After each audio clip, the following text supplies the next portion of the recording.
Hello, everybody. Welcome to another exciting edition of Omnibros Live on a Thursday night. We're late. I get it. I know. Calm down, chat.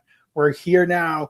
We're going to talk a bunch of cool stuff. We got some goofs, some gaffs, some bonus manga reviews. We got a special guest in the house making a surprising return for more manga reviews. Can you believe it? And everybody said he didn't talk manga or didn't enjoy Japanese comics. Go figure. I'm Gio from Manga Geekdom, and I'm joined by fantastic individuals that I'm lucky to call friends. We got the Omnibus Collector, right, building one omnibus at a time, and we got the adorable Omni Dog, separating readers from their money since 2017. How you guys doing? You know, we would have been on time, but Jess is such a diva. There were a lot of demands behind his demands. He wanted only the green M&Ms for some reason. Yeah, it was weird. So, yeah, sorry about that, live chatters. We were discussing some very important matters behind the scenes and catching up on some interesting topics. But we're here now to talk with all of you wonderful people. And look at that, there's Jess. How you doing? Saying Manga Dog. He kept saying Omni Dog needs his dog treats. I do. I have a Pop-Tart right here. Oh, look at that. The return of the Pop-Tarts.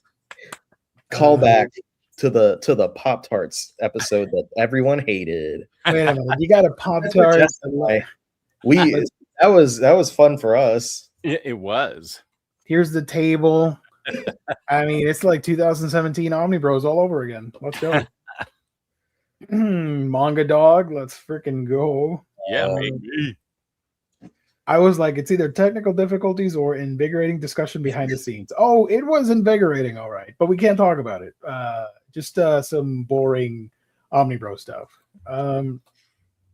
So tonight, we got a bunch of solicits to go over. We have the return of Kodansha's print club with some interesting choices there. We have a quirky, weird story that I want to talk about, because why not? Seven Seas has some books, and we got a special request because Kane wanted us to talk about the state of play from Sony PlayStation. So we're going to do that at the end and highlight some really cool games that are coming out and all that stuff. Ooh. But more importantly, all of that, we have a sponsor to thank, and that is, of course, InStockTrades.com, your home for collected editions. You get your omnibus, trade paperback, hardcovers, manga, and more for great discounted prices. You get free shipping in the U.S. at 50 orders that start at $50 or more. There's a loyalty discount, which adds an extra 2% off to your book orders if you make them on a weekly basis. Great packaging and wonderful customer service are two of many things that you can expect when you visit InStockTrades.com. Let me share the website here real quick so all of you can see it, what's currently happening over there. You got your current deals of the week. Let me zoom in a little bit. There we go. Got your current deals of the week. You got a couple new releases, or a bunch actually. We go over that on Monday. We got your top sellers and, of course, the sales happening. Right now, we do have clearances, damages, red tag sales, the 24-hour flash sale. We got a publisher spotlight on Ahoy Comics. We got a creator spotlight on Takeshi Obata. We got a spotlight sale on TMNT and a spotlight sale on some guy called the Dark Knight or whatever.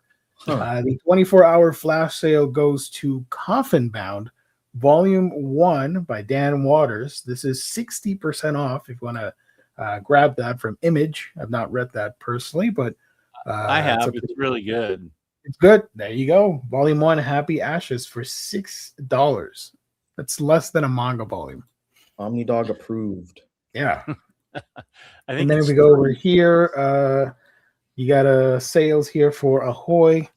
I recommend Black's Myth. That is a fantastic series. 2 volumes. It's a noir detective story with supernatural characters. The main lead, she's a female werewolf accompanied by a jinn, an Arab jinn. and they go through a whole bunch of wacky LA noir crime stuff. So I do recommend that. And the last thing I wanted to show is the spotlight here for Takeshi Obata. If you want to get Bakuman, you can get, I think, pretty much all the volumes. Yeah, they had them in stock. 35% off. Also, Hikaru no Go, 35% off. And Platinum End, 35% off. It's pretty cool. So yeah, again, thank you to our sponsor, InStockTrades.com. Shout out IST. I think Hikaru no Go may have recently been reprinted. Someone can verify that for me. So they probably got a shipment of those from that reprint. There you go. Shout out. So, Jess, have you hauled anything since the Monday show? No. Okay, I was just checking because I know our manga viewers would love to hear your haul thoughts, but I did. I have some stuff that came in. Gio, what about you? No, but well, I got old books that I have not mentioned. Whatever, I'll make up a haul. You keep going. I'll talk about it. I've got a decent stack because I'm still catching up from having to not buy stuff last month while in the middle of the move. So these all came from these mostly came from our sponsor. I purchased them from our sponsor. They didn't send them to me. Full disclosure: City Hunter Omnibus Volume 2 and Cat's Eye Omnibus Volume 2. Both of these coming from Kana. I am still hoping that eventually they will use better paper and cover stock and stuff, especially with them announcing a ton of stuff that's very, very exciting and very interesting looking, but whatever, we'll see. And then these two were the ones that did not come from IST. These are from Amazon, Baki the Grappler Volumes 9 and 10. So we are almost at the halfway point of the first Baki series coming from... Hasn't been a year. That's insane. Yeah, it is. It has almost been a year now. Or no, it's almost been half a year. Sorry. Half a year, yeah, because the first volume came out, what, September? October? And there's 2 volumes a month, every month. So it's been almost half a year since we started getting these. And I still think that the art is absolutely ghastly. But I think at this point, I've fully gone into the like, it's part of the experience. It's supposed to be like, these characters are meant to be ugly as hell looking. Especially like when you're reading, you can see like he's got the ability of making normal looking people.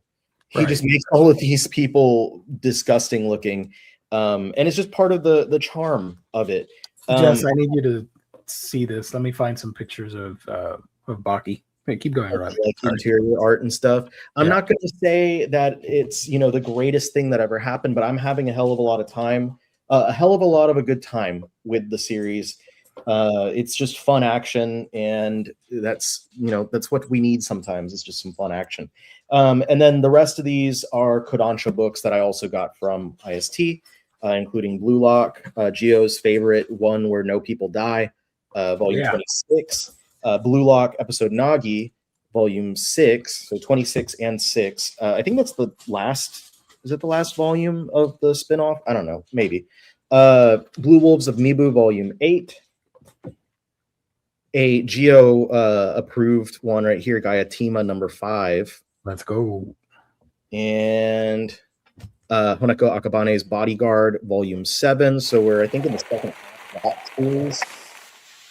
The Last Samurai Standing, volume 4. This one's been a ton of fun. I can't speak to the Netflix series, but the manga has been fun.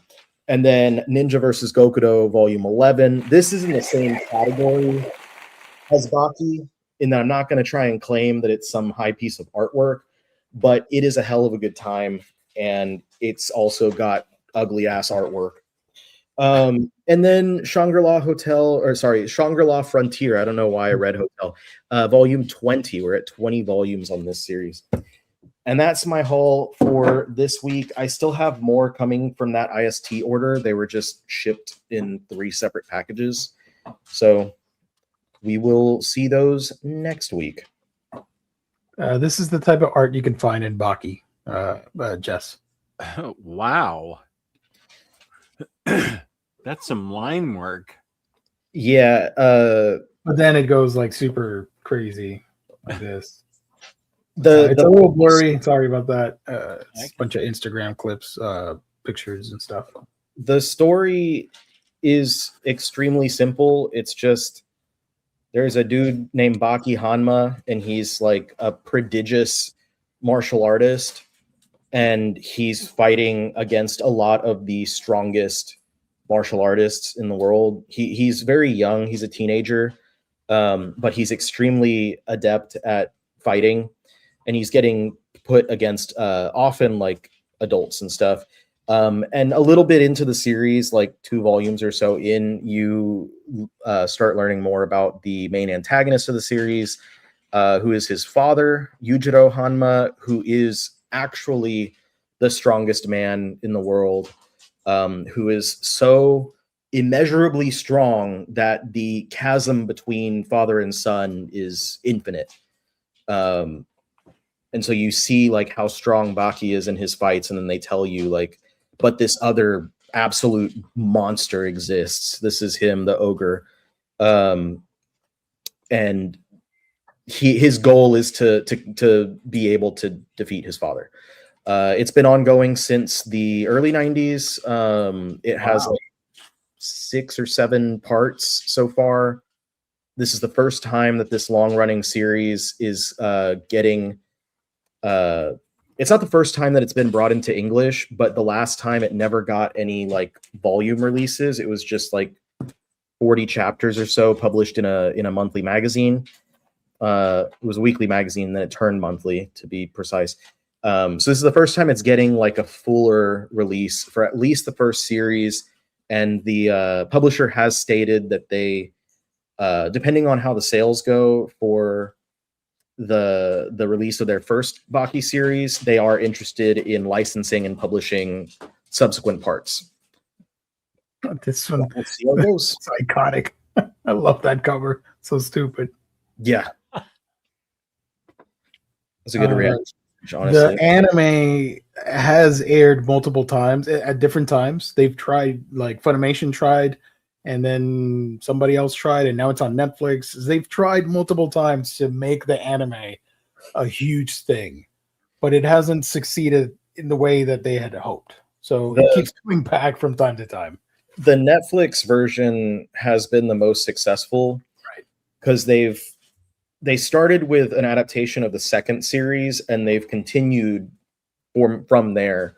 And it seems like it finally did find enough of a fandom from the Netflix release that it did lead towards a brand new publisher. This was Kodama Tales' very first publication. They announced themselves when they announced Baki. They were like, Baki's coming out in English finally. By the way, we're Kodama. How's it going? So that's the catch up for Jess. Nice. Good haul. Matt, I love it. Never forget the true struggle. Oh, yeah. Everyone has a table that they need to flip in order to accomplish great things in life. So always be mindful of that.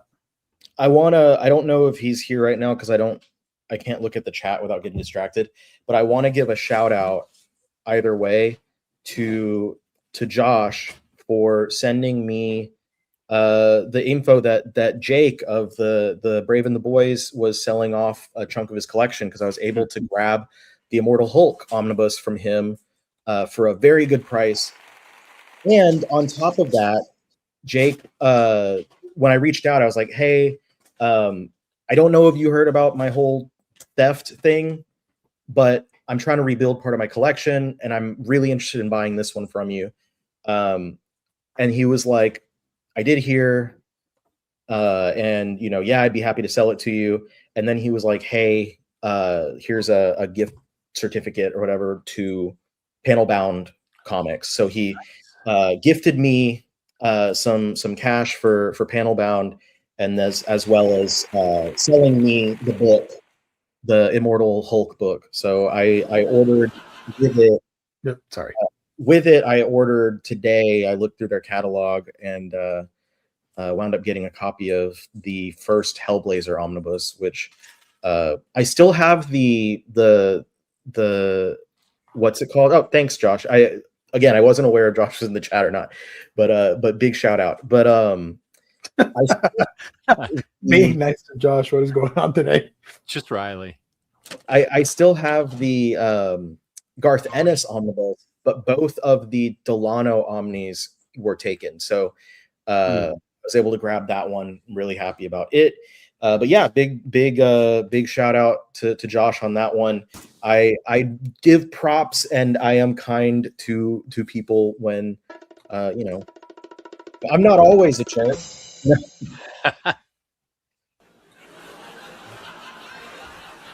I finished the first hardcover of Immortal Hulk, and I'll be starting. Look at that! Nice. How's it going so far? I really loved it from right off the bat.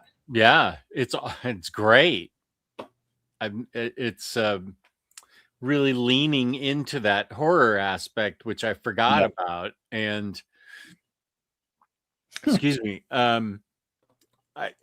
it's really intricate writing to me. I love that it's the callback to Bill Bixby's Hulk back in the, I feel like it was in the 70s, maybe 70s, early 80s. But yeah, I love that he walks roads and stuff, and he can't be killed. It's awesome. Yeah. Separate little specimen jars in his body, and it just broke through the glass and completed him. Woofa. I'm a big body horror fan, so like in like movies and stuff, and this is definitely like one of my favorite body horror series in comics.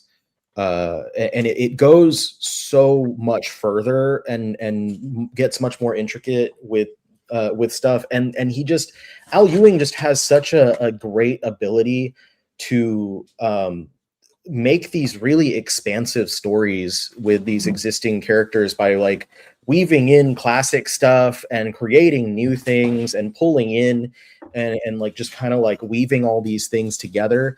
And he's, every single thing I've read of Al Ewing's has, I've never been left wanting, like he's always satisfied and always more than that. He always has like really taken me away with what he does ever since he came to Marvel in those early days when he was not yet like a big name. He wasn't yet the headliner at Marvel that he would become. And those early days when he was doing all those like Avengers titles, and he had this big like overarching story across multiple different Avengers books, and like I think he did the Ultimates around that time as well. But it was really just so intriguing to watch him weave this whole thing together that didn't always look like it was going to be great. It didn't look like it was going to be something that's going to pay off. But by the end of it, it's like, oh shit, like he knew what he was doing all this time. And even though he had to tell this story across multiple different series that all felt like they might have been cut short, he ultimately brought it all together. And so I was really happy when it was really Immortal Hulk that kind of elevated his name with more audiences and made him a huge player for Marvel. And I was really happy that they let him just do his thing there for like, almost 60 issues. Like he was on there for like 5 years pretty much. So it was really impressive. I really love that series. I'm glad you're enjoying it while you start it, and I hope that you continue to enjoy it when you get to the end of it eventually, because it is a great ride and another really good example of how weird and different you can get with Hulk stories. Yeah, I'm really enjoying it, and I don't I have kind of basic knowledge of Hulk. I've only read, I think, Planet Hulk before this. Yeah. but I felt like you could just it'd be a good book for anybody, like a beginner on Hulk. Yeah, you really don't need to know. You don't even need to know why he's immortal. Like, you really don't need any of that information. Just jump in. And that's what I usually try to tell people that are not familiar with Western comics, is like, it doesn't really matter like what came before. If something looks interesting to you, you can just jump in, and if it matters, you can go back later. And this is a great example of like, just, dive right in, have fun. That's it. But I will recommend to you, Jess, if you haven't already, and I'm assuming you haven't because of what you just said, if you haven't read Bruce Jones's Hulk run, you should check it out when the omnibus comes out soon, the Return of the Monster omnibus. Yeah. Day and I talked today on the phone, and that's his favorite run ever. And he's super excited for the book, and he kind of got me excited about the book. So I'm really glad to get your opinion on it.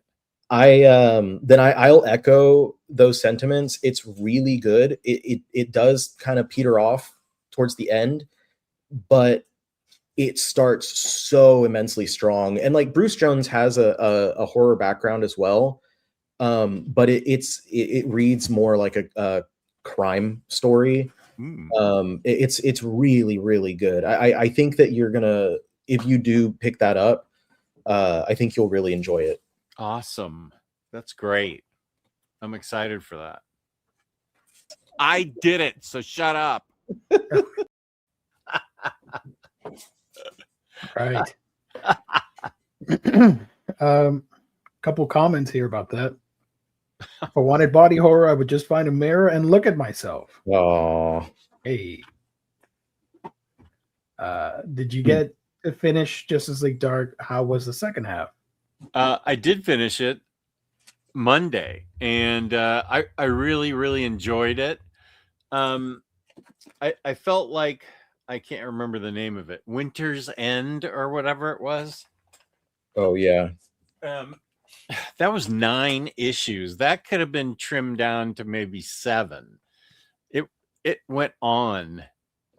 I like the core story of it, but man, that needed to be trimmed down. I think maybe 6 or 7 issues could have easily done it.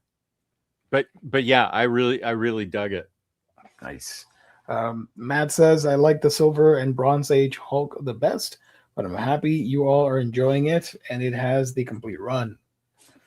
And then Josh ordered The Principles of Necromancy Volume 1. Looks like some of the most insane body horror in fantasy. I don't know that series, but I'll believe you. So there you go. Going back to manga, what do we want to tackle first? Because I got a bunch of links here to highlight. Jess, do you want to talk about Gigant? Your newest foray into the world of manga? Of all the things to pick up and read, I'm marveled at your choice. These are the books that Riley sent me 6-7 years ago. Forever ago. Yeah. Today I started. Okay. I read the first volume of Gigant, and I bookmarked it to show what's going on in it. And I also started today. I got about this far. Wow. And I can't actually both of these Gigant. I always have trouble with manga because it's backwards Eastern style, but a lot of it was just 3 panels, and it was easy to follow. I just had to remember it goes right to left. I'm really surprised at how much I dug the core story, with the interesting sci-fi stuff that happens in it. The thing that's gets stuck on her arm that makes her grow. I thought that was really, really well done and interesting. and I can't show this. She's giving her boyfriend a beat down, which he totally deserved. I I don't know about the fact that she's naked. I don't know that it's got 10 volumes total, so I assume we're going to see more of that. Oh yes, you will. But I really dug at the very end of book 1 is the kind of website, not website, but an app similar to Twitter that predicts accurately what's going to happen the next day, like radical stuff, like a hot actor runs through the streets of Shinjuku will become reality. And he does, like some amazingly handsome Hollywood star runs naked through the streets. That really hooked me on the book. That and the sci-fi thing about the guy dying in the street and stuff. So I dug the adult film woman and the kid that has a crush on her. I'm just waiting for her to take apart her boyfriend and just eat him. That would be great. Literally. Yeah. Gigant, I mean, it's not subtle at all. This is by a friend of the show, Hiroya Oku, who people know from Gantz. And it plays on what's the word I'm looking for? Oh my god. Oh shoot, what's the word I'm looking for? The Riley, help me out. It's the term used for practical effects in Japanese cinema. I'm not thinking of Super Sentai. It's another word. Shoot. I think I know what you're talking about. Hold on. Anyway, whatever. It plays on that, which you've seen kaiju movies and Japanese sci-fi rely on that for many years. It's also very tongue-in-cheek and has a lot of commentary and stuff on social media and pornography and the sexualization of porn stars and not seeing them as humans, and how Papiko, whatever her name was, how she's dealing with this otherworldly thing that happens where she's given this tokusatsu. Thank you. Yeah. Good God, fake fan here. Thank you, the hero. It's like tokusatsu stuff. That's what I meant. And she gets the wristwatch thing that Jess mentioned, and she's able to grow like giant woman. Of course, the clothing, realistically, that was going to happen, but there's a little bit there's a ton of fan service there for people. It's not going to be for everybody, but if you can look past the absurdity, there's a genuine story there of her journey and her maturity a little bit. It does go into some really weird territories because there's like space demons and Satan and other giant people, time travel shenanigans. Sex is explored more in depth in other volumes. So again, it's not going to be for everybody, but it's crazy. I mean, yeah. How tall is she in that series? I forget. However many stories tall she grows. Yeah, and she's fighting off against Satan. The ceiling. Yeah, so. Like two volumes later, Jess, she fights the devil himself or something like that. It's crazy. Shoot, I lost my train of thought. Oh, I do like giant characters like Tatana, Giganta, Rita from Doom Patrol. So that aspect was fun. That maybe Jimmy Olsen as Turtle Man. I like that too. I think that honestly, like hearing your thoughts about this, I did try to say tokusatsu when you were talking, but you didn't hear me. So Sorry, my bad. My bad. no, it was like I was like, tokusatsu, and then but you were giving your speech on everything. But I think that hearing your thoughts on this, that not only might you enjoy the series itself, but I think that Jess might enjoy pretty much anything that Oku does. I think Jess would love Guns. Yeah, I think so as well. Like, because also Oku, his series are like that, where there's usually not a ton of dialogue. It's usually told through the action. Like I get through a volume of, excuse me, I would get through a volume of Gantz back in the day, like when it was first coming out in English when I was in high school, in like 15, 20 minutes. And I wasn't even like a fast reader at the time. So I might like flip through so quickly now.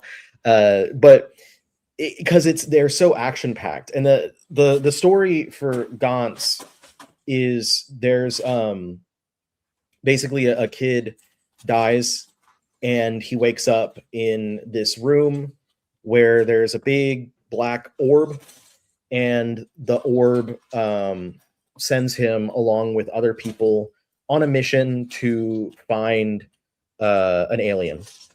And as you go forward, you learn that like these are other people who are in that room who also have died, and there's something that's able to bring them to this like limbo where when they are on missions, people cannot see them, but they can interact with the world around them. And the orb gives them like basically armor and weapons, and they're sent out there to fight against, usually to defeat some sort of alien or monster that is there. And there are other groups that have these orbs that are sending them out on these missions. You can get points for like doing things and succeeding on missions, and those points can let you do various things like purchase other more powerful weapons to use on missions, or resurrect a fallen teammate, or resurrect yourself. But it's just very, very, very quick, high octane action throughout the entire series. So I feel like if you enjoyed this, you might have a good time with that. And it's not going to be something that's so detailed with like a million panels. It's going to be similar to the way that this was. How many volumes is it? That one's got more. Yeah.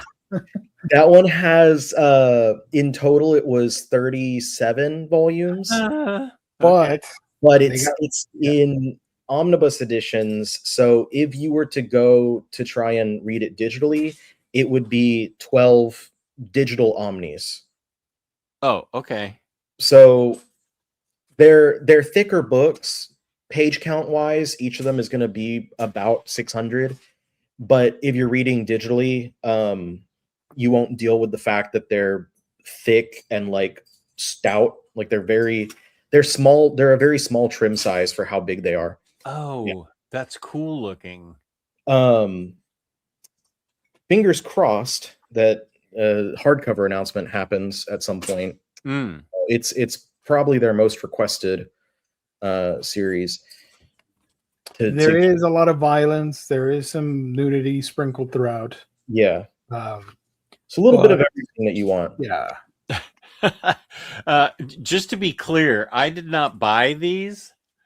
Riley sent them to me years ago. I want to make sure anybody tuning in that, I didn't buy them. But now I not only have I been stuck in with Gigant and want more. Oh, I also had a question about this.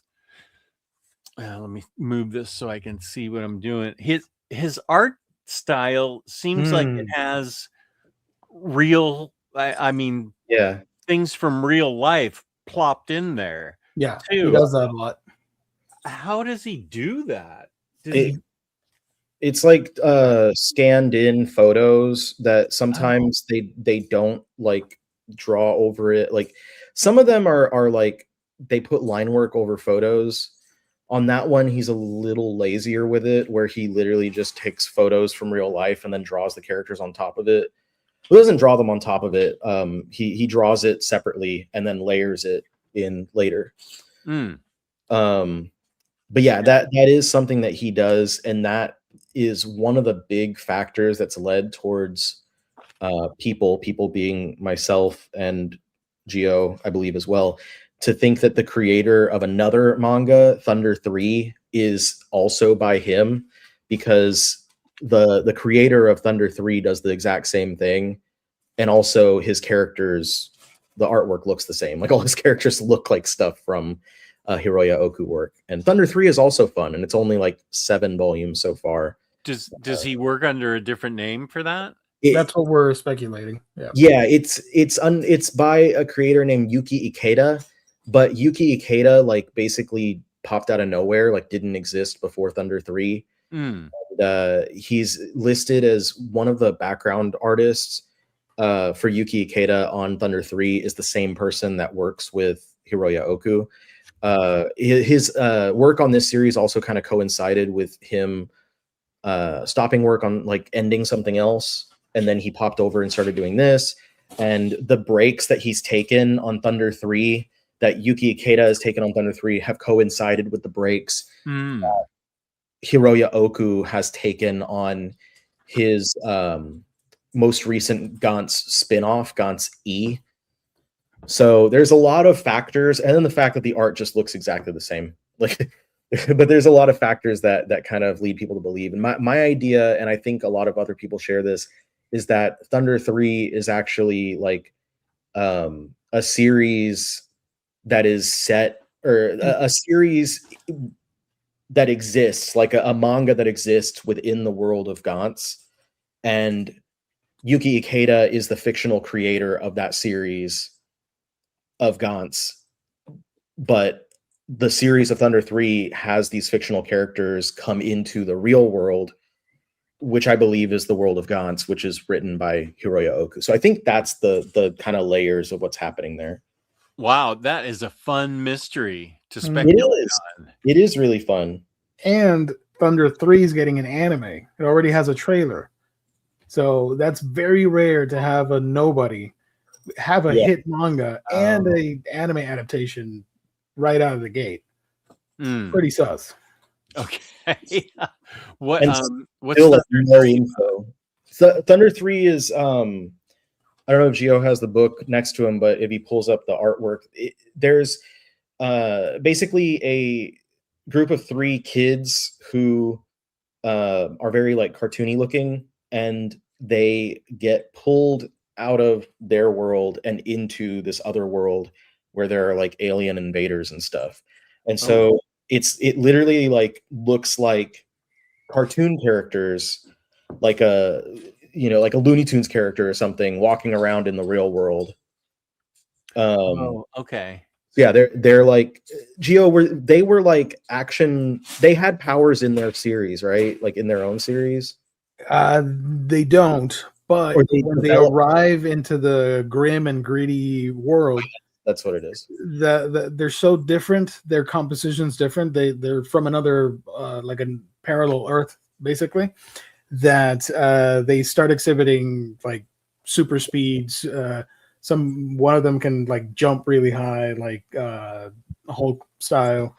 And there happens to be like an alien invasion happening in that world that they arrive in, and the bad guys want to take the kids in and stuff. But let me show you real quick. Look at that. You can see the realistic background. Yeah. And then the characters here are like super cartoony. It would be like a cartoon character from 30 years ago walking into like a dark and gritty comic book from nowadays. That sounds fun. Yeah, it's You can see the backgrounds and everything's all like super detailed, and it has the same like technology thing happening from this series. So that's why a lot of people think it's similar. Here's volume 1. Got it. Volume 2 over here, and it's clearly inspired by Western comics too. So that's pretty fun. Here's volume 3. Love the covers for these series. Volume 4. Here's volume 5, volume 6, volume 7. I should have volume 8, I think. It's somewhere around here. I don't know where it is. But yeah.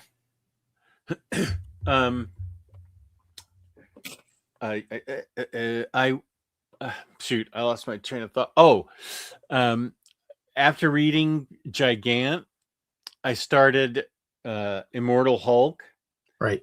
And my brain actually adjusted to the manga style, and it was a mistake for me to pick it right up, the Immortal Hulk, because my brain was like, what are you trying to do to me? And it's funny that I learned how to read manga, and then it goofed up Western comics for me like right away.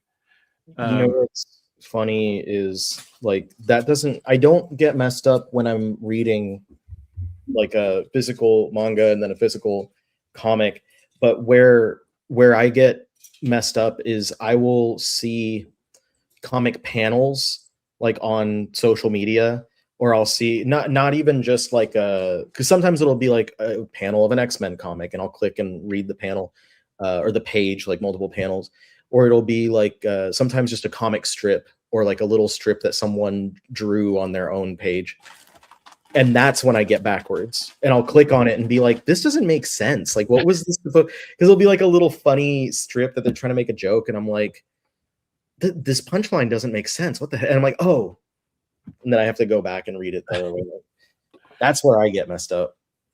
I get it. And I also, how many, I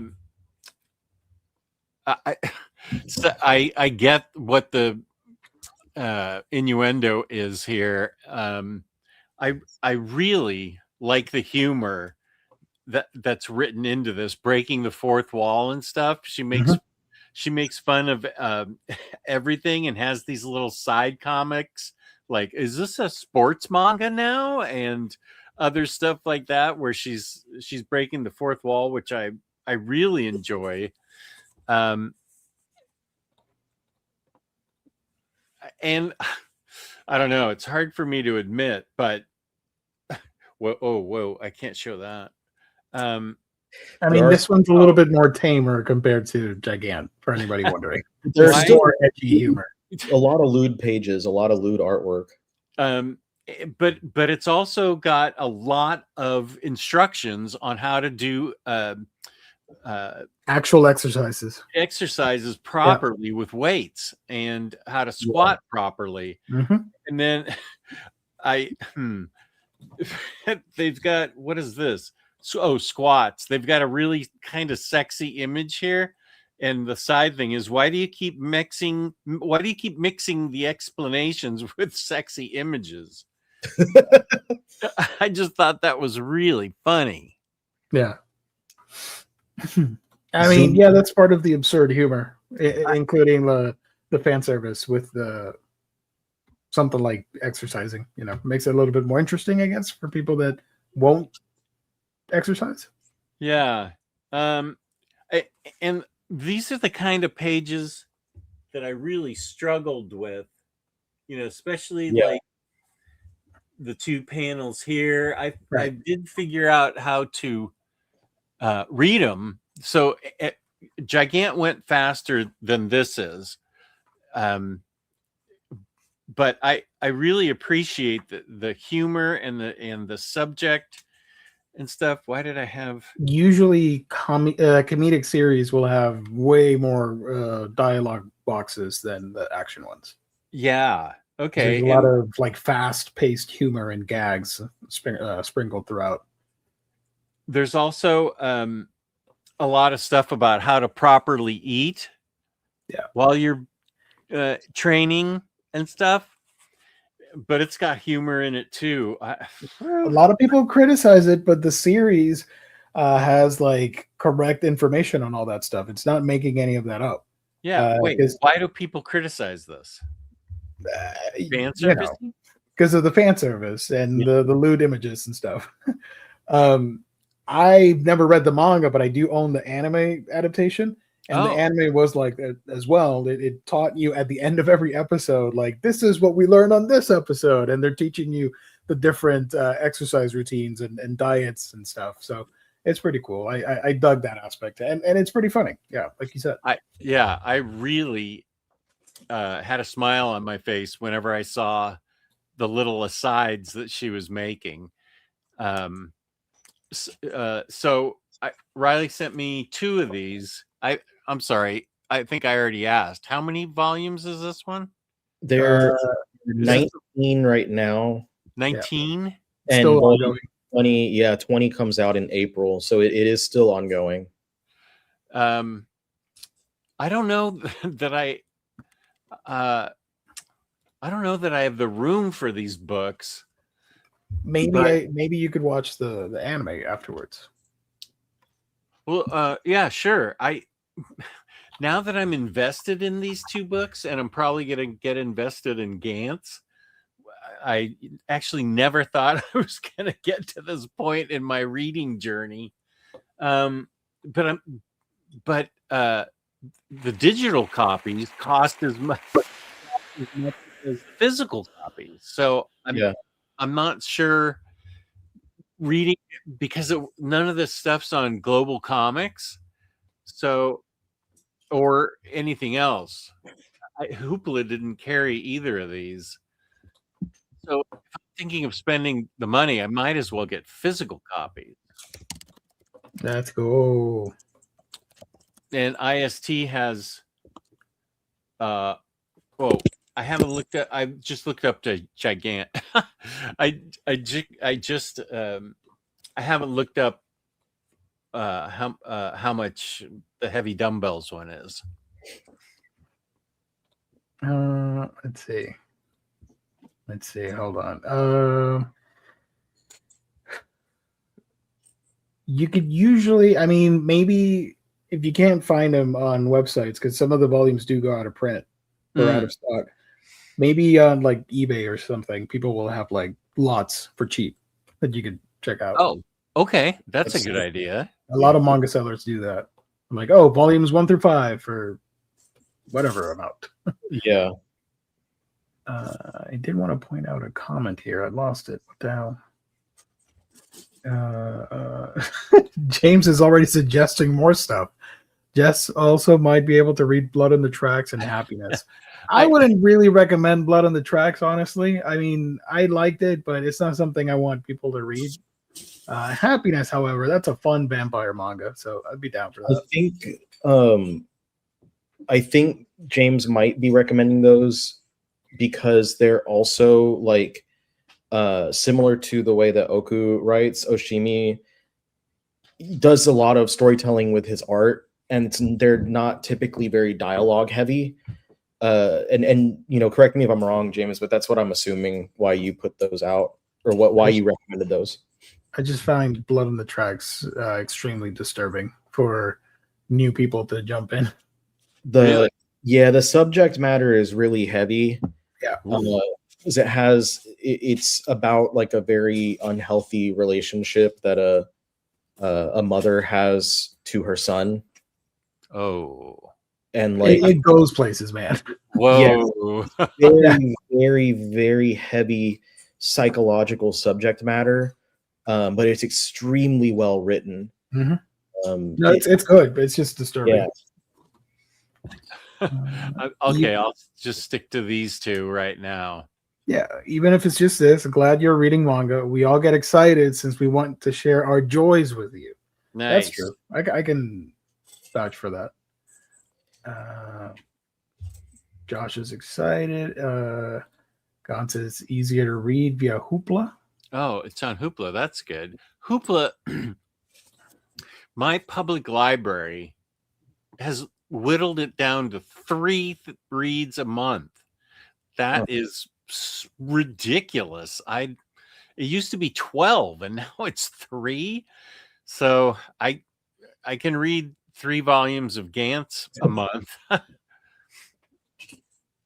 There you go. Gonna speed through some of these comments, folks, as we got topics to talk about. Matt with the amazing wallpaper avatar, thank you. Have you guys got the deluxes of Lone Wolf and Cub? I love the series and was thinking of getting the larger format. I got into it late. I showed it off on Monday that I grabbed volume 1, so I'm excited to read Lone Wolf and Cub for the first time. I've only read like random scenes or chapters, but yeah, always better when it's a larger format. I have the first one, and it's a really, really great way to experience the artwork. Even if you don't really vibe with the story, like it's still like a really great visual thing to behold. And I think that like it was really unfortunate that until this point they were unable to put it into a larger format, and it was just the tiny, like, or not the tiny, but like the standard sized bricks was all we had for so long. Oh, okay. For Lone Wolf and Cub. Yeah. H. Field is talking about the reading format between, yeah. I accidentally start reading them like manga partway through sometimes, switching from Korean comics and manga. Yeah. So if Ken does Yokohama Kaida Shikiko, he would read it in 5 years, says Kane. What? No, Kane, if you send me that and you think I'll enjoy it, I will read it right away. Now that I've learned how to do it. Wasn't that Charles Schultz book that I read? That was a manhwa, right? Yeah. That was a manga. Or no, that was a manga. What was I'm the manhwa. I'm Solo Leveling. Yeah. Okay. Yeah. You are our official correspondent for reviews, now that I think about it. That's 4 titles that you've reviewed on this show already. Wow. I think that Jess might enjoy Yokohama Kaidashi Kiko as well, and that one's also really like art driven. I'll go grab my copy. Hold on. Okay. It's another 7 Seas book, just like adding to the 7 Seas pile. But it's 5 volumes long. They're kind of thick volumes because it was originally a 15 volume series or 14, something like that. It's like an android after the apocalypse, essentially. And it's just very relaxing. It's like the definition of a relaxing book, because most of it is like a lot of just scenery, I think, like, and just taking in the world. And so it's very like light on plot. It's very light and airy. It's very easy to just sit back and enjoy. There's not a ton of dialogue throughout the book. It's just very nice artwork and a very nice, relaxing book. I highly recommend it if you need something to kick back with and clear your head. That sounds great. How many volumes is this Fakakta thing? 5. 5. Okay. It's about the world has been drowning because of the rising sea levels, global warming and post-apocalyptic stuff. And we follow an android. She was tasked by her owner to keep the owner's cafe running. So even though there aren't a lot of people around, occasionally some do show up. So she tends to them and fulfills the duties of a cafe owner. And it's just going through the motions of this new scenario where people are in decline, and we have a robot witnessing what could be just the end times of humanity in a slow but beautiful way, because it's very dramatic and peaceful. Yeah, Kane says it's a really chill book. Yeah. I'm really interested in that to clear the clutter in my mind. It's a nice read. Gantz is on Hoopla. Nice. Okay, I will read it there. Now you got to worry about a whole new industry of books when it comes to money and space. No, No, don't overthink it. Just keep on focusing on smaller stuff like that. Yeah, I'm going to focus on these two books, and well, maybe if Kane sends me that book, I feel like Riley described something else that I wanted to get. We talked about Gantz. Okay, I'll read that. So that's 3.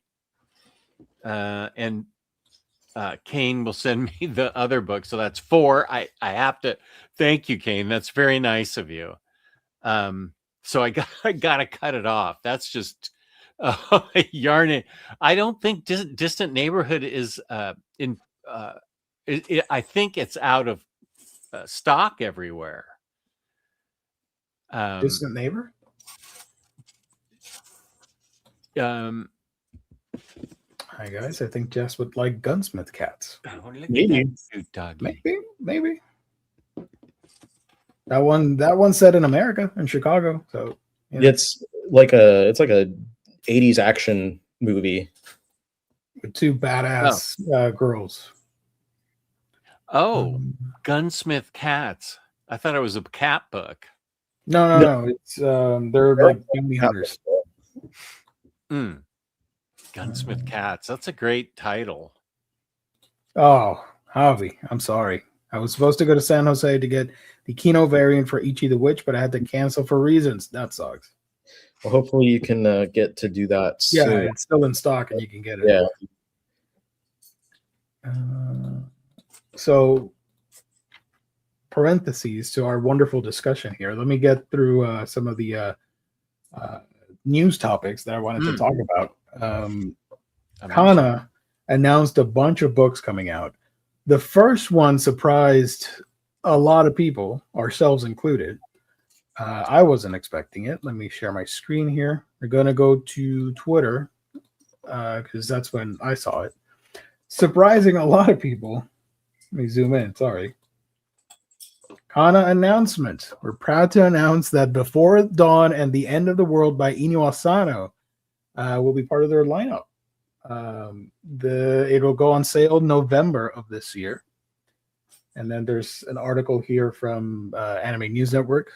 That is pretty awesome. So this would be the third title that's outside of Viz's catalog, right, Riley? Yeah, I think the third one. The third one, yeah. Nijigahara Holograph at Fantagraphics, and then The Girl from the Shore at Vertical. Vertical, and now this thing. Yeah, so the short story collection. I don't remember if I think there's more than one short story collection by Asano, but I can't remember off the top of my head. But I've been wanting that one for a while to get an English release. I almost bought a Japanese copy just to put on the creator shelf with all my other Asano books. Yeah. So that is pretty interesting. I like that they are doing this, but also I am worried because those books are not great. Sorry, Kana.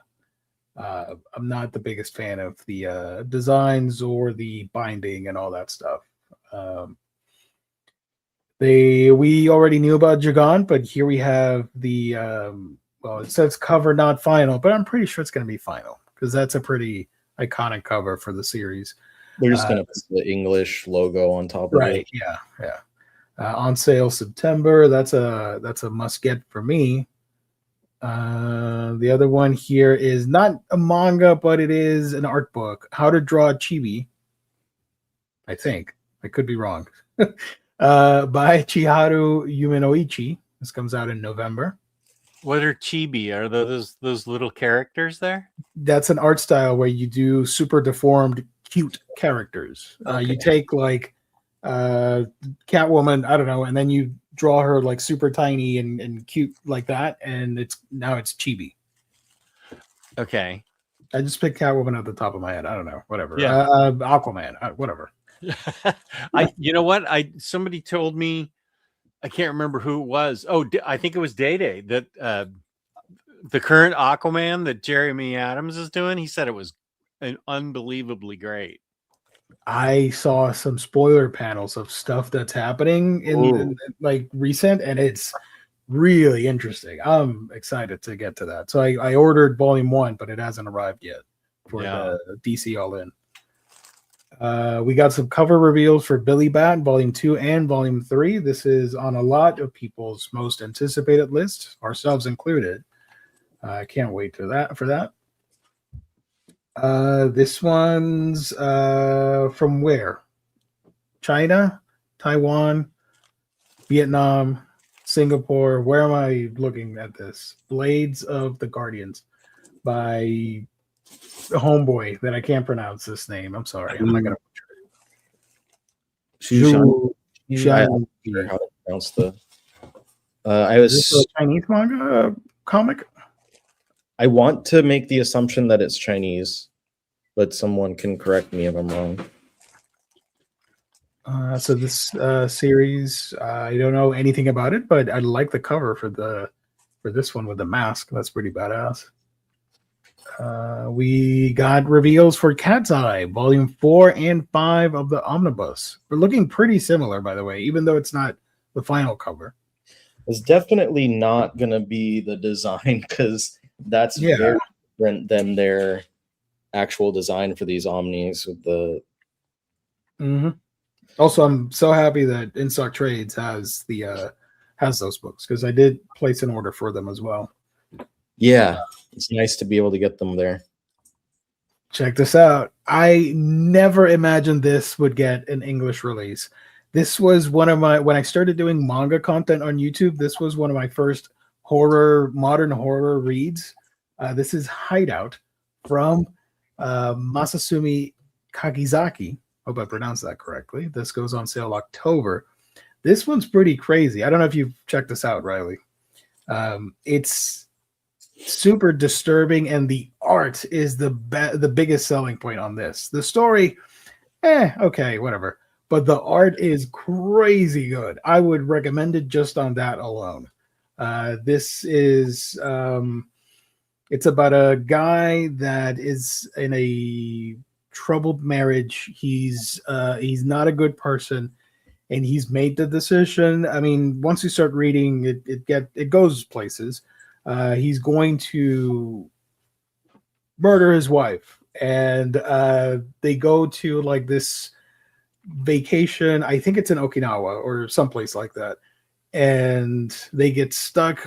I think it's raining, and there's like a landslide around the area or something, and they get lost in some tropical area, and they find a bunker of sorts. There's something in that bunker. I'll just leave it at that. And that's part of the mystery. So it turns into like a slasher murder story with a lot of like creature horror elements. So I'll leave you on that note. The other one is The Gentleman, the Cat, and the Tear Room, Volume 1.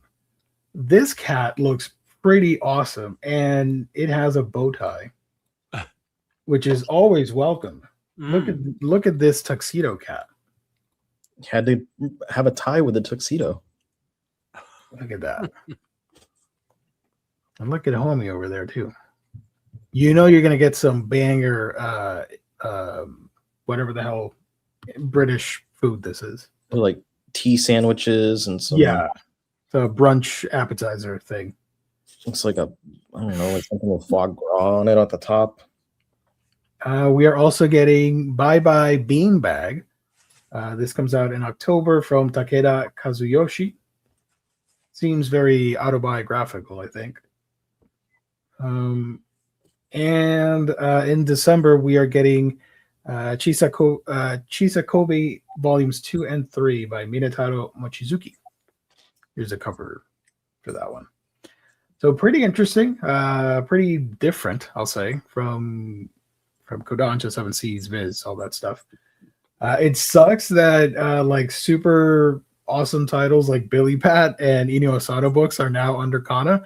I hope, and Jagan, I hope that they fix their binding issues and the paper stock and all that stuff, all the different things that people have criticized them for. I do hope they fix them because these titles will sell pretty well for them, and they deserve the best treatment, I think. What do you think? What's your favorite of these solicits, Riley? I think I am going to pick the Asano book because I have been hoping to see that for like years now. I've been hoping for that before I even knew that Jagan existed, so I feel like I have to pick that ahead of it. Yeah.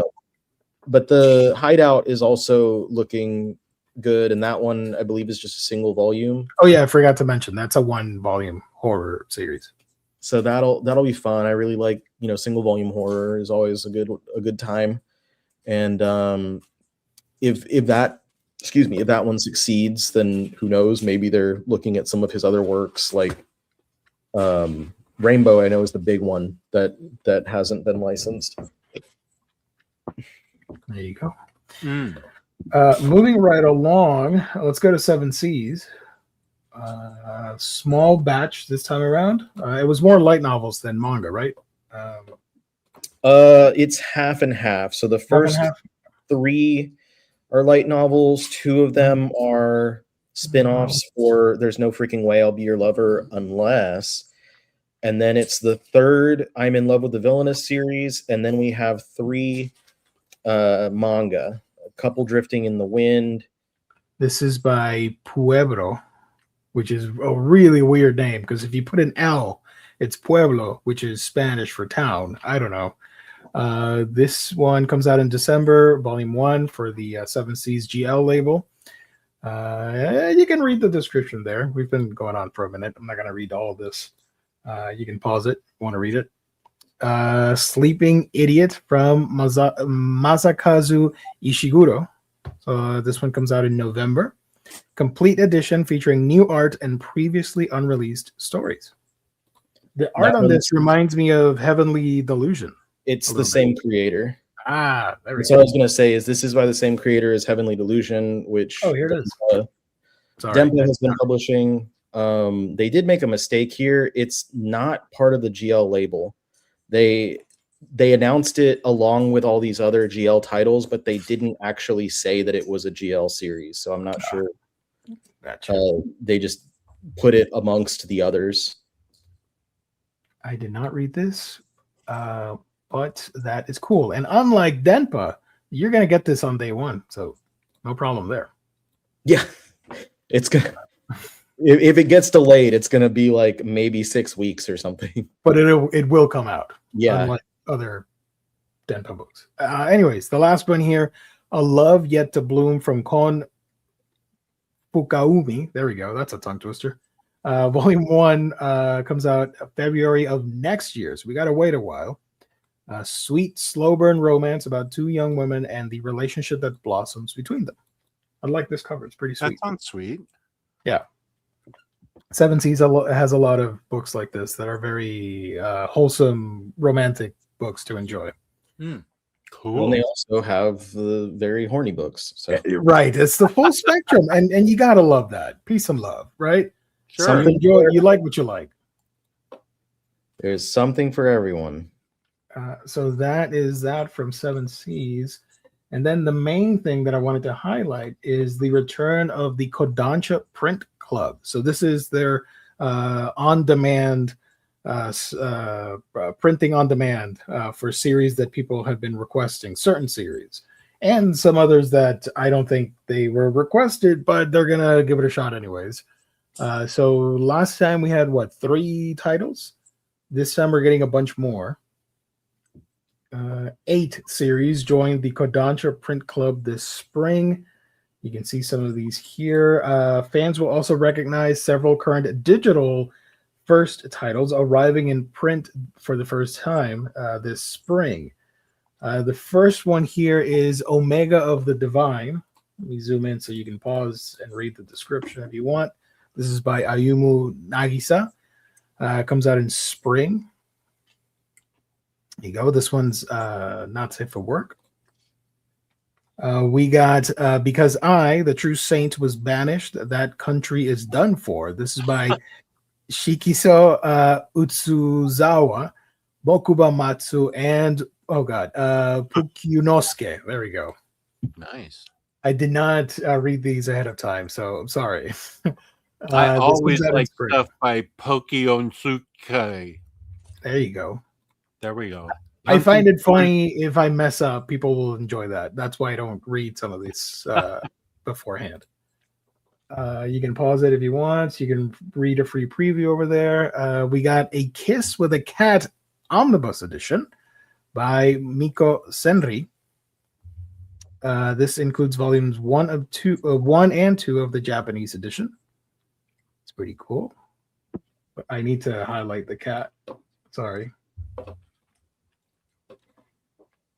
That is a very cute cat, and he's very annoyed by what's happening here. Grumpy, yeah. Yeah, we love grumpy cats. Next up, we got Don't Tempt Me VP. I assume Vice President.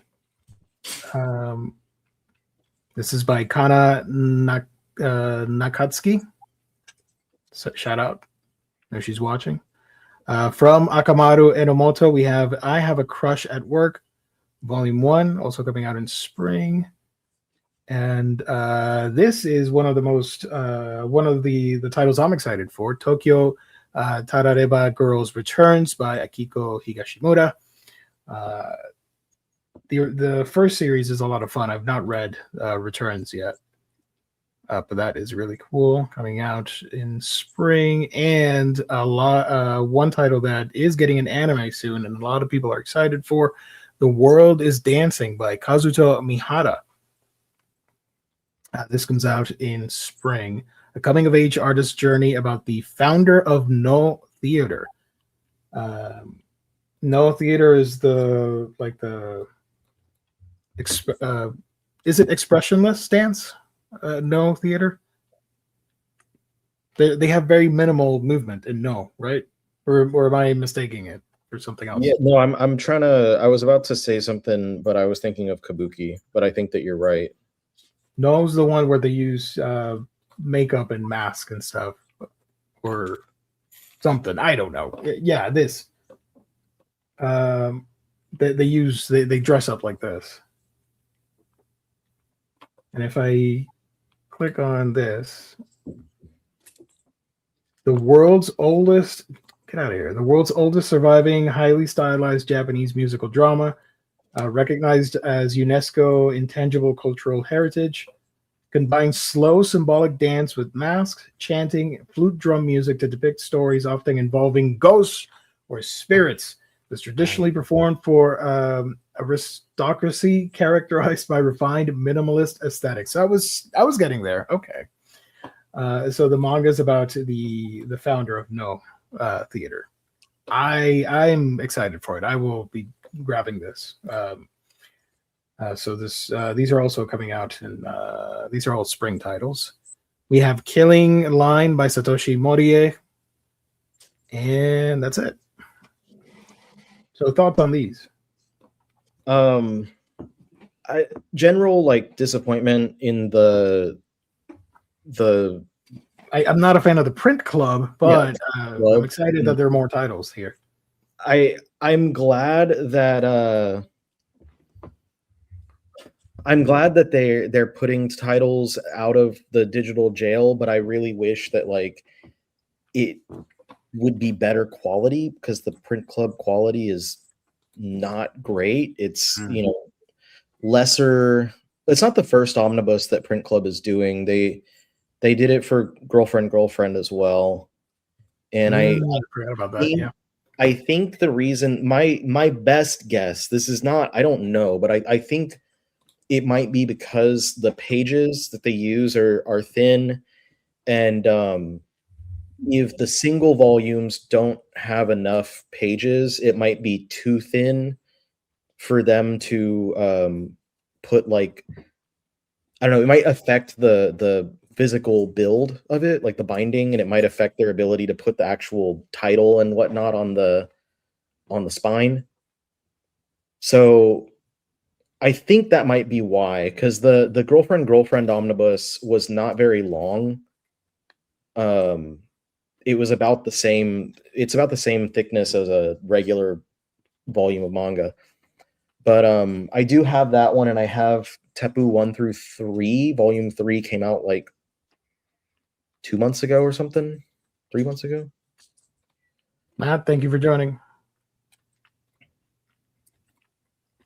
Side note, though, for anyone who's interested in Print Club books, while I don't believe that they appear at our sponsor, you can get them for a discounted price through Alibris. That's where I got my recent volume of Girlfriend, and Tepu, so they'll have them at roughly 30% off cover price. So just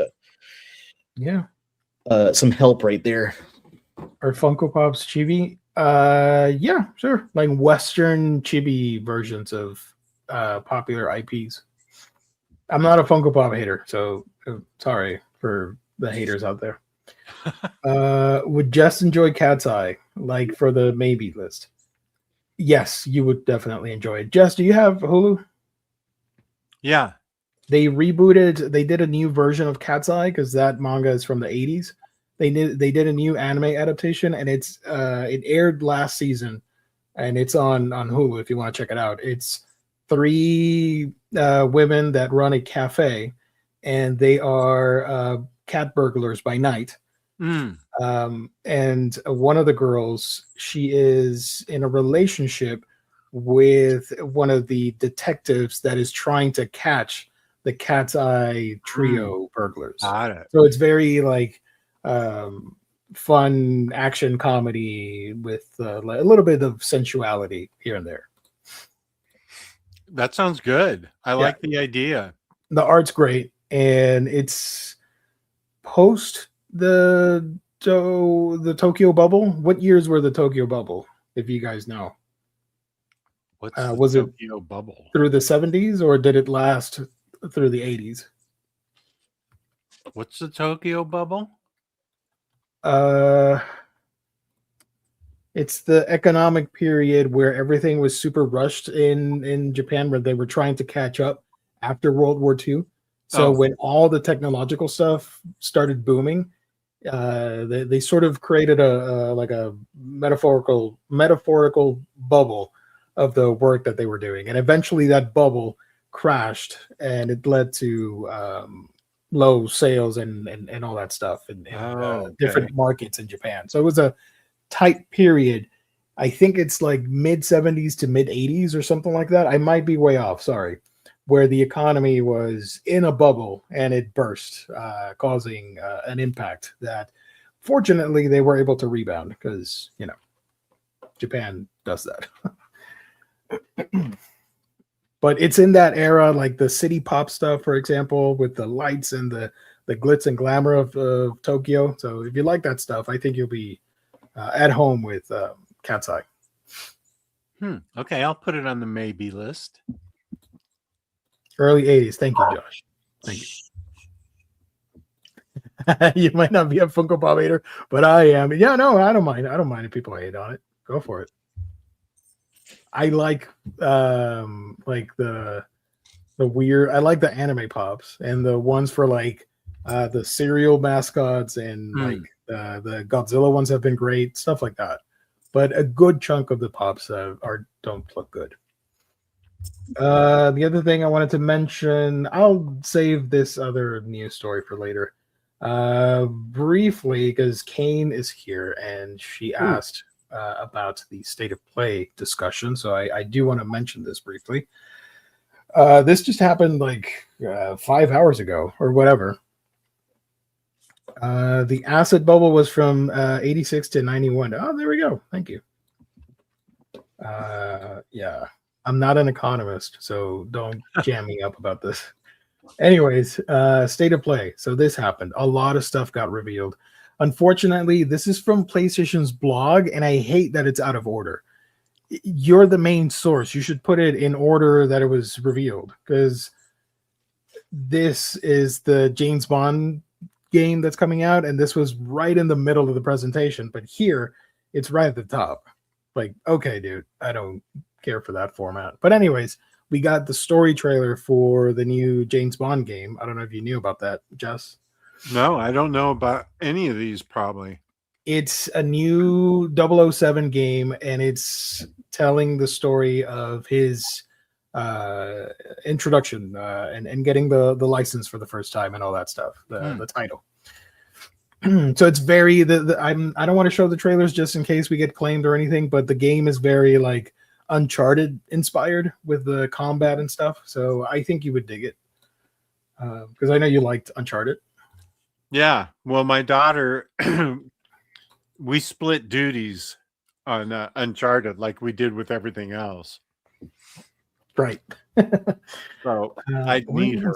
Click on it. Hold on. I guess I can do this.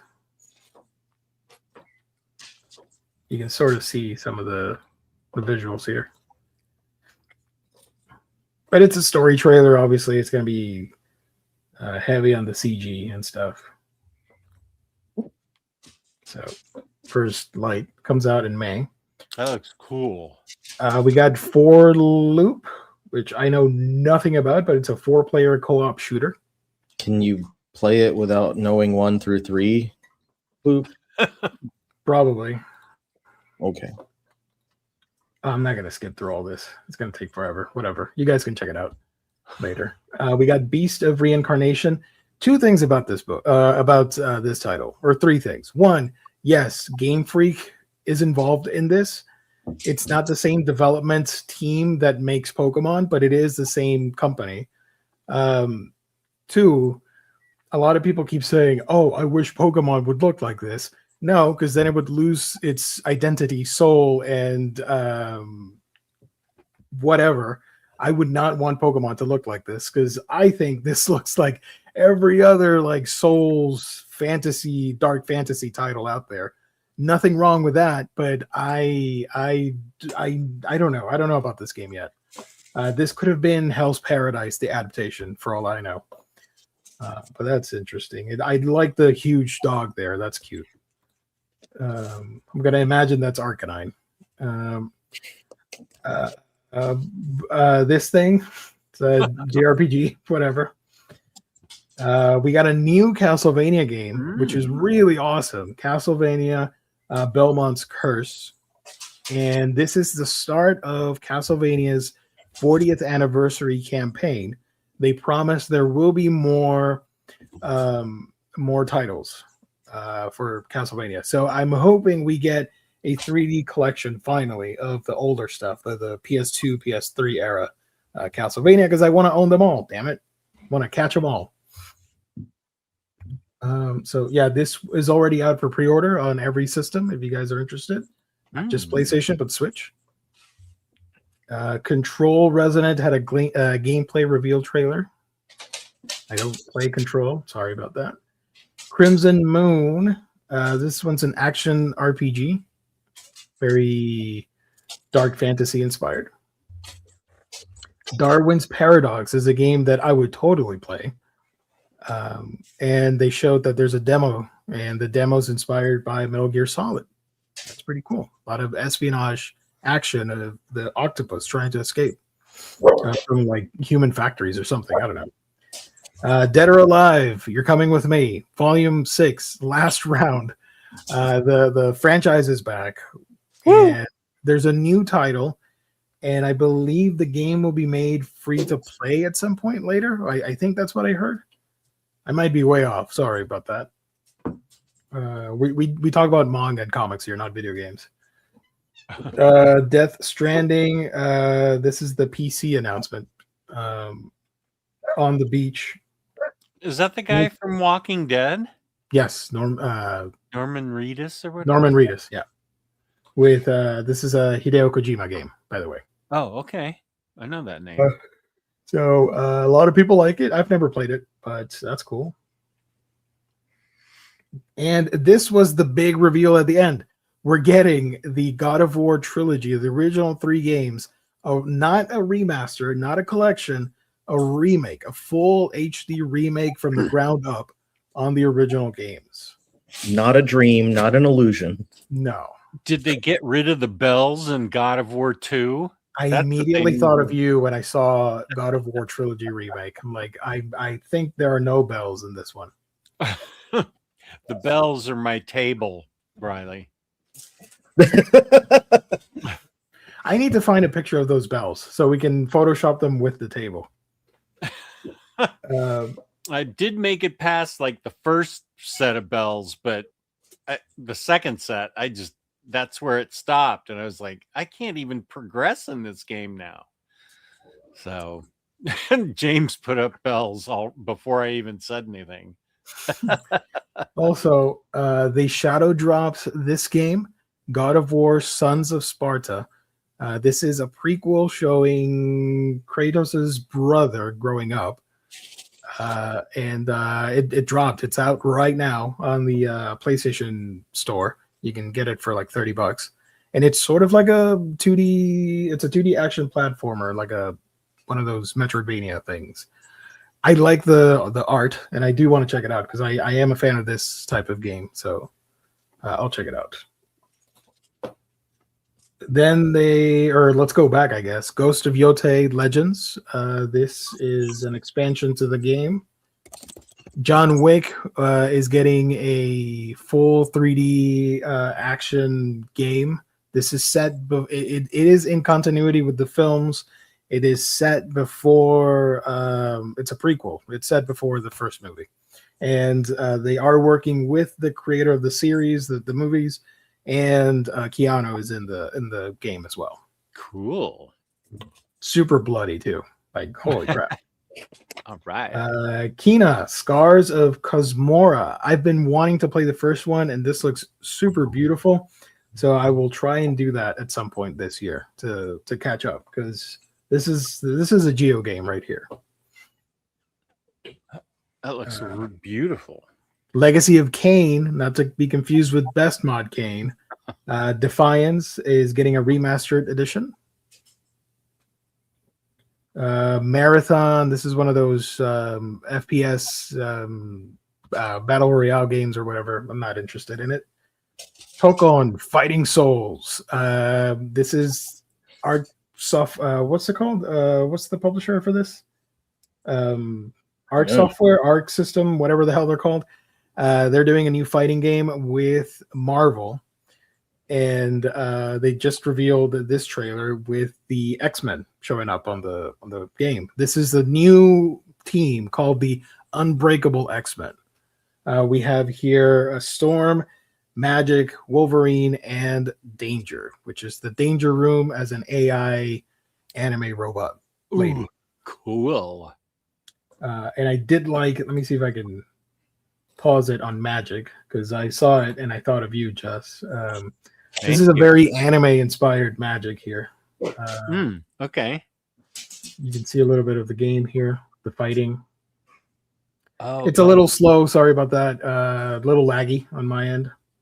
Or on StreamYard's end. Sorry, because my thing is working just fine.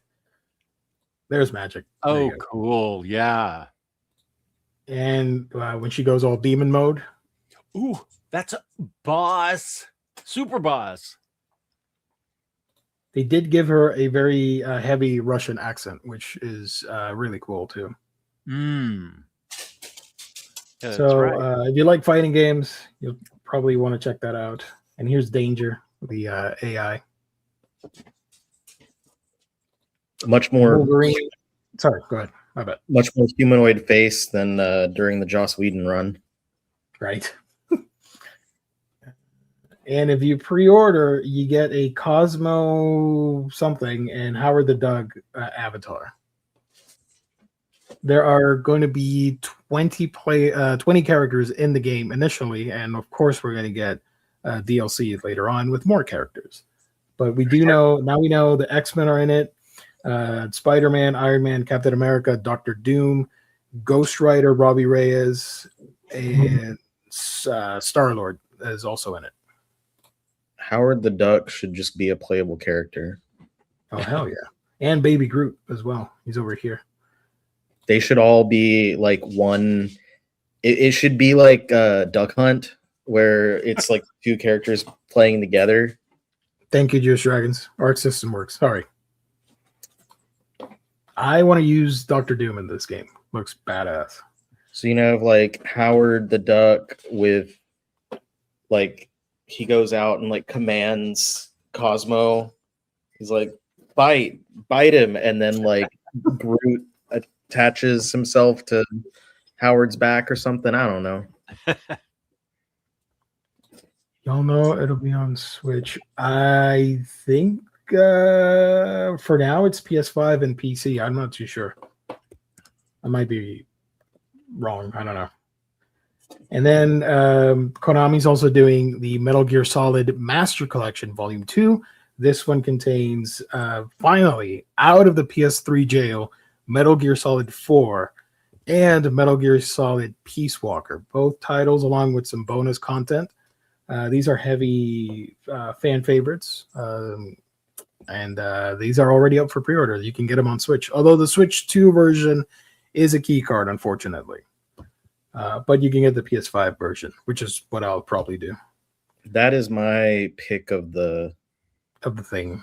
The whole announcements is this one, because that is the first time that Metal Gear Solid 4 has been outside of the PS3. It's only ever been on the PlayStation 3 until now, and I'm so excited because I used to hang on to my PS3 copy just so I could continue having all the games, and eventually I just got rid of all my PS3 games because I was like, I don't have a console to play them on. Oh, ET, gross.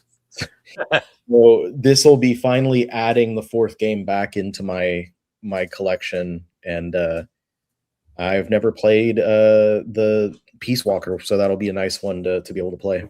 Same. Yuri Lowenthal also voiced Spider-Man in Japanese. Whoa, that's cool. Nice. So yeah, that's out. Mina the Hollower. Josh backed it on Kickstarter, and it's finally coming out this year. Mina the Howler. Howler. This is by the same people that did shoot, what is it? It should be here. It's Super Yacht, Hollow Knight. If you liked Hollow Knight. No, not Hollow Knight, sorry. Shovel Knight, sorry. Similar sounding game. Shovel Knight. If you like that, you'll enjoy Mina the Hollower. Neva Prologue? I don't know about this one. And then never know about it. And then PS Plus subscribers, we can play Spider-Man 2 for free and a whole bunch of other stuff for free, quote unquote. Pragmata got another look. And then Windless is this dark fantasy inspired by the Korean novel series The Bird That Drinks Tears. And you cannot tell me that this is either Foghorn Leghorn or Rooster Fighter. It's both. It's Foghorn Leghorn in body, Rooster Fighter in spirit. You have to dock myself and show my birthday. It's so mature. It's so badass that you have to prove your age. That's so stupid. Oh, cool. Likely mature. I already like it. Yeah, I want to check it out. I just find it funny that it's a giant rooster like Kratos. Oh, look at that thing. Oh, that is so cool. Well, I do say I'm going to fight some villains here. I do. Now say there, boy. Look at that guy. Boy, what the heck? So yeah, I do want to check that out as well. I totally want to see this demo. How close to release is that?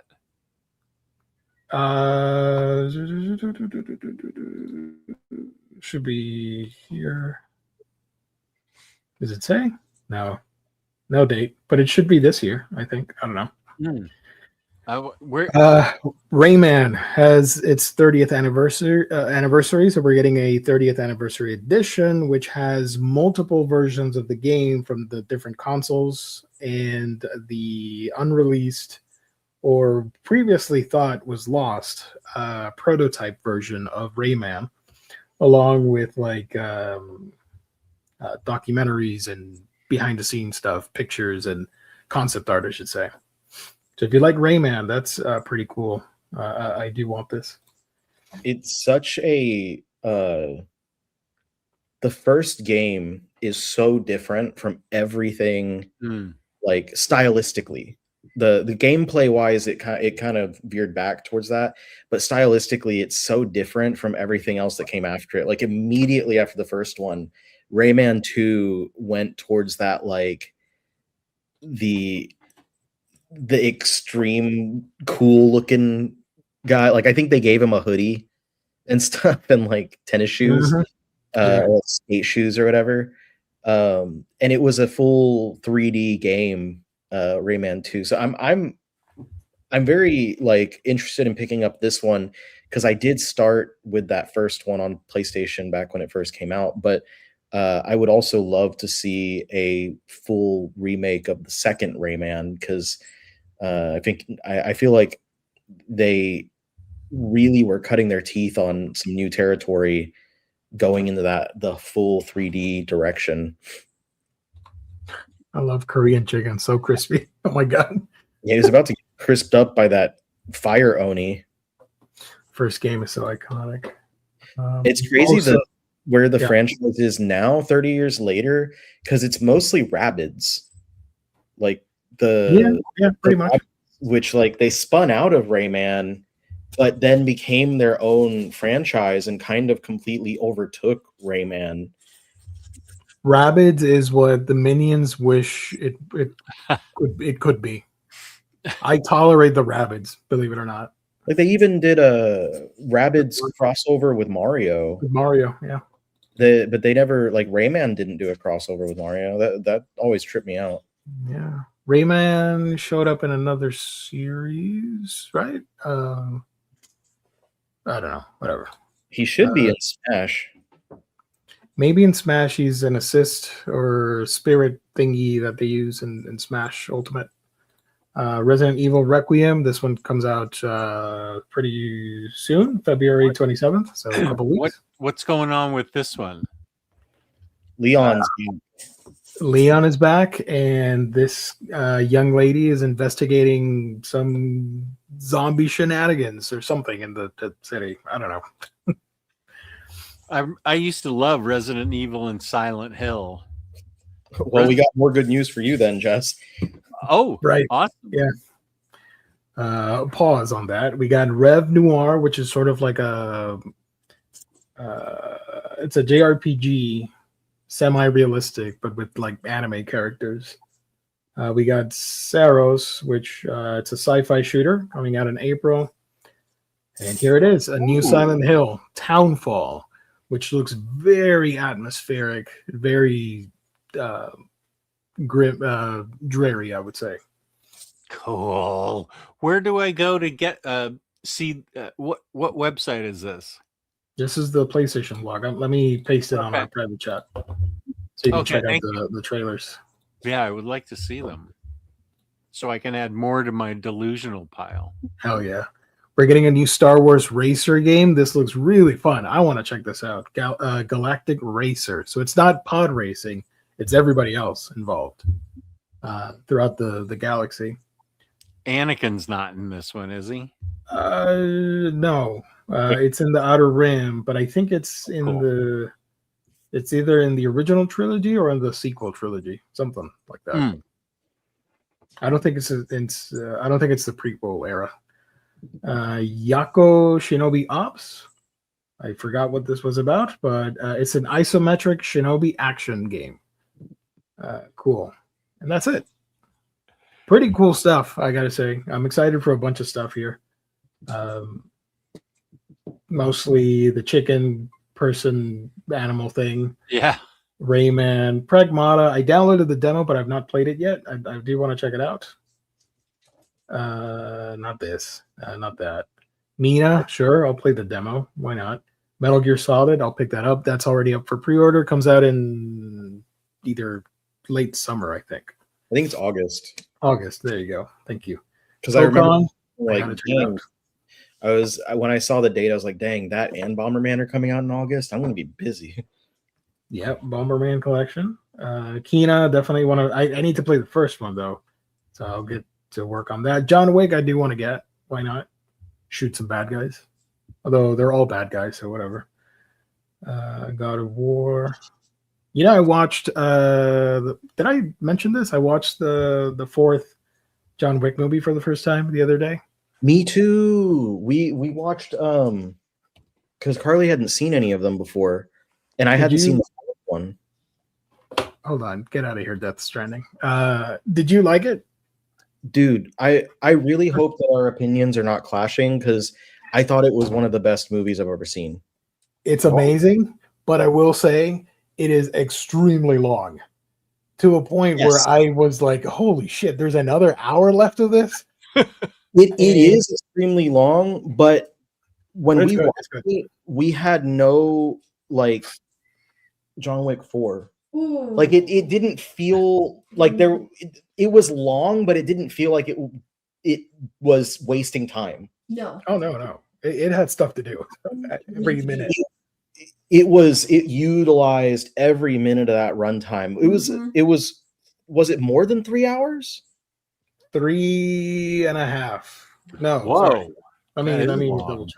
Could have been longer. Yeah, they could have given me another hour and I would have been fine with it. It was so good. So good. So it had literally everything that you would want from that type of movie and more. And more. 169 minutes. So it was not 3 hours. It was a little less than 3 hours. Almost 3 hours. Almost 3 hours. Are you sure? I thought it was longer. I don't know why. 2 hours and 49 minutes to be exact. It's the longest film in the franchise. Yeah. After the scene at the rotunda,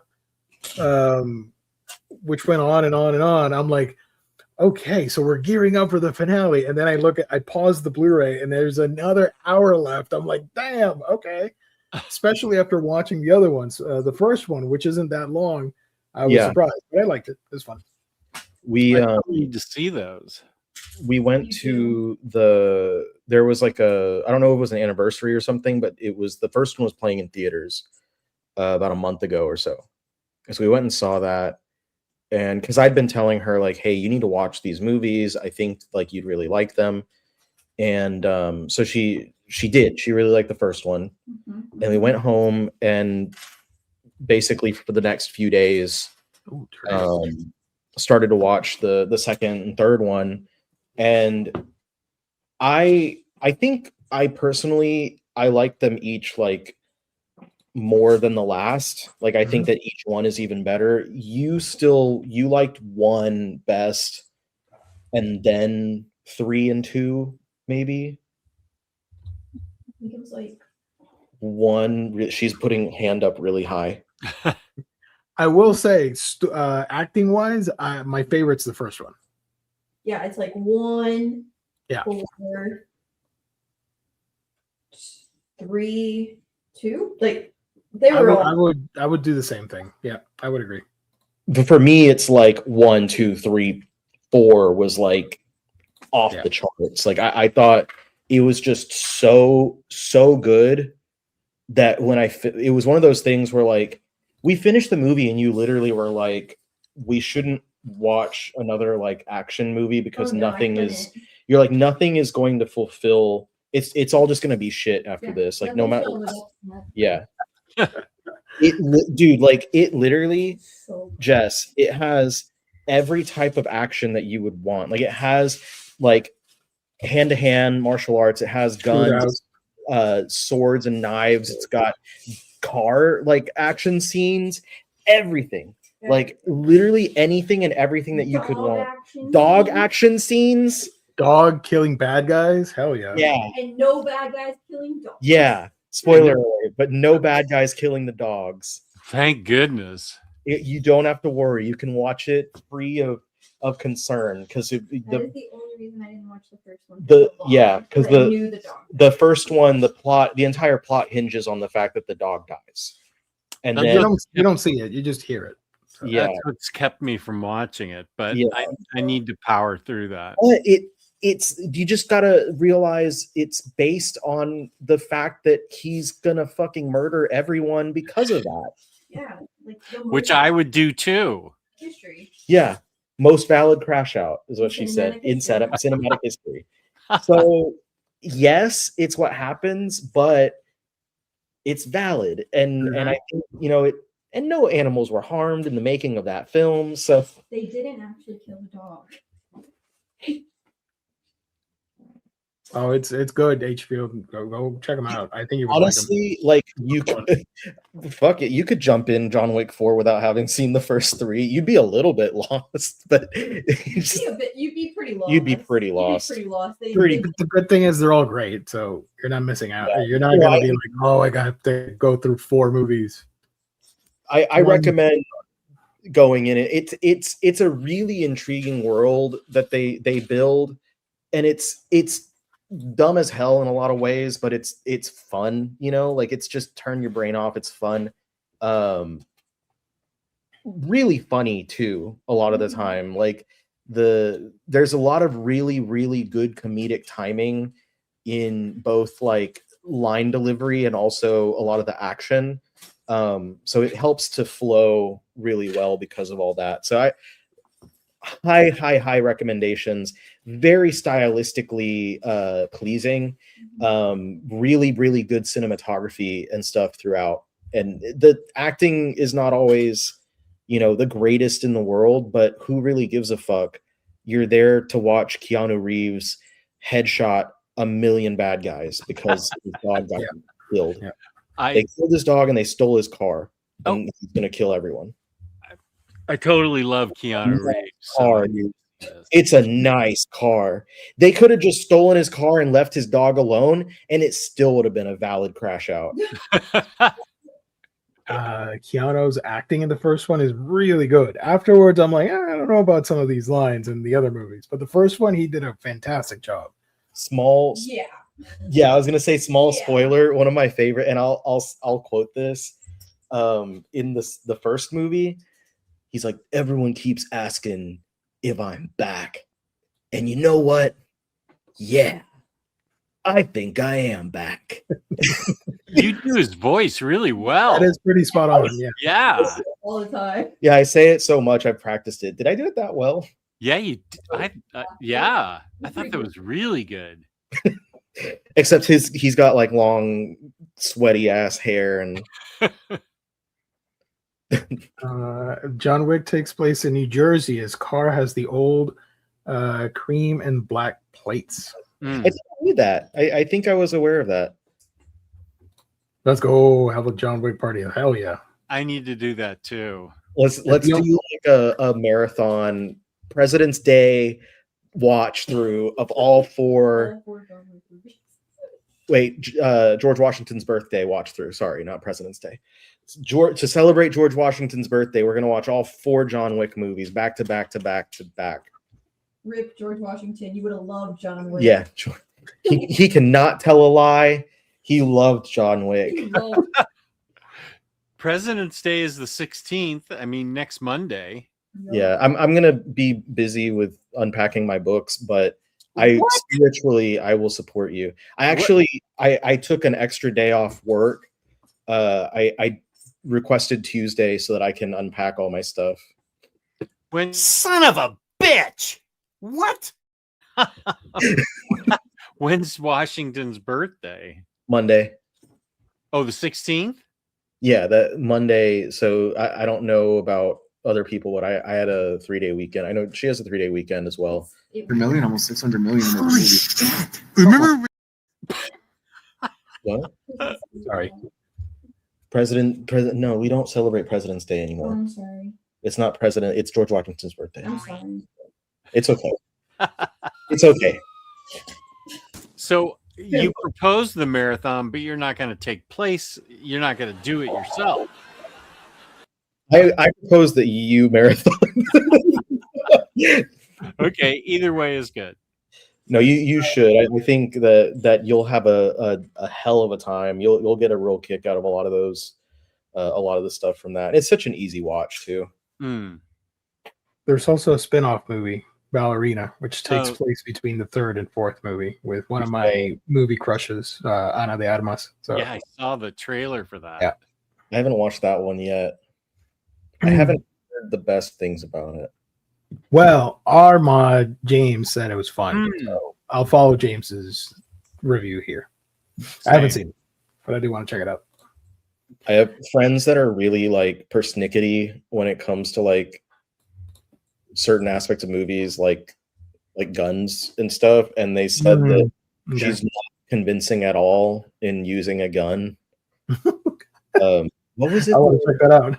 Oh, we were watching one of the Roger Moore 007s the other day, and they were talking about like you can tell that he's never fired a gun before because of the way that he holds it. Because I think he does like this or something. You know, like you're just gonna get recoil because he's not holding like that. There's a John Wick game on Switch. That's true. There is one. Forgot about that. And a prequel comic, the prequel TV show as well. TV show? I haven't seen the TV show or played the game, but I did read the prequel comic. I think it's by Greg Pak. Mm. Was Is the John Wick game good, Kane? Or do you know? Did you play it? I want to guess. The TV show is The Continental, which you can watch on Peacock. You? Yeah. But more importantly than John Wick is our sponsor, In Stock Trades, where you can find awesome books and great manga. Get your omnibus, trade paperback, hardcovers, manga, and more over there at IST for great discounted prices. There's a loyalty discount that adds an extra 2% off to your book orders if you make them on a weekly basis. Great packaging, wonderful customer service. That is InStockTrades.com. Shout out. I own it, but have not played it. Story of my life. Story of our lives. Yeah, I'm right with you, Kane. I downloaded the Animal Crossing update, and I bought the Switch 2 upgrade, and I've been slowly but surely getting back into that world, and it's been a lot of fun. I've been having just old school fun going through the island and cleaning everything up, redesigning everything, certain aspects, the rooms and stuff. There's a new hotel which you're helping out design all the rooms and stuff. So I've been having a blast with that. Do you still have to get turnips on Sunday? Not really. You've already built everything at this point. Yeah, I haven't. Yeah. That was really fun with the turnips every Sunday. If you missed Sunday, you were really in trouble. Let me double check something here. Give me 1 second. Anyways, yeah, so that's what's been happening. I've also been playing Cosmic Invasion, the new Marvel beat 'em up game, which is fantastic. It just got an upgrade or an update with a free DLC, giving new costumes for everybody. And Pokemon ZA, I'm trying to finish that. I'm like 10 hours in, so yeah, that's what I've been playing. Pokemon Za, baby. Jess, where can people find you when you're not here with us? What you got cooking up? Let the people know. Excuse me. Lou and I will be on Omnibros tomorrow night. Saturday night, I have Omnibo on where we are going to be talking about curating your collection. So you don't have too many books and have to put them in a storage unit where they get stolen. That's the subtitle, yeah. Yeah, I know. I came up with it. I'm getting 1% of the AdSense proceeds because of that. Okay. I'll keep track. I can't think of anything else. Oh, and a week from tomorrow, I'll be on Very Fine Condition with Dom to talk about DC solicits. Woo! DC. Ooh. Nice. Ooh. I was gonna do a little gag here and go like, but I'm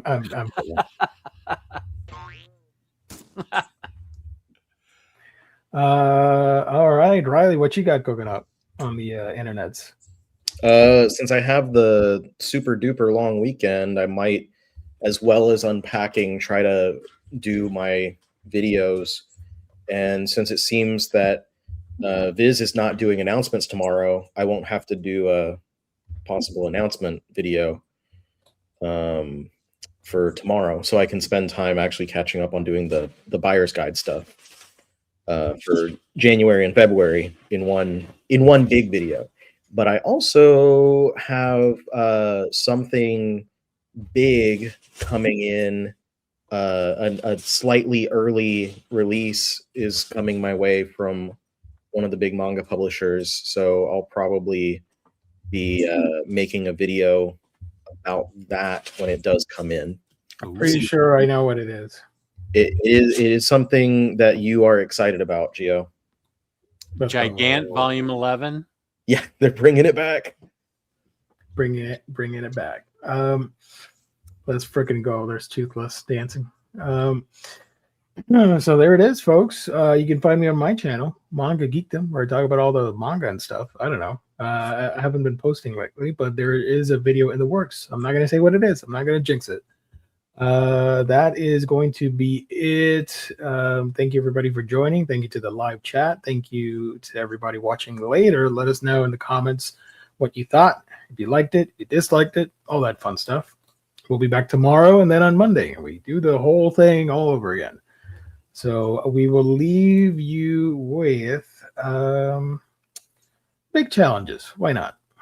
Yeah. Wave you guys goodbye as we go off into the night and stuff. I don't know. Oh, he waves. Cool. Yeah, look at that. Bye, everybody. Bye.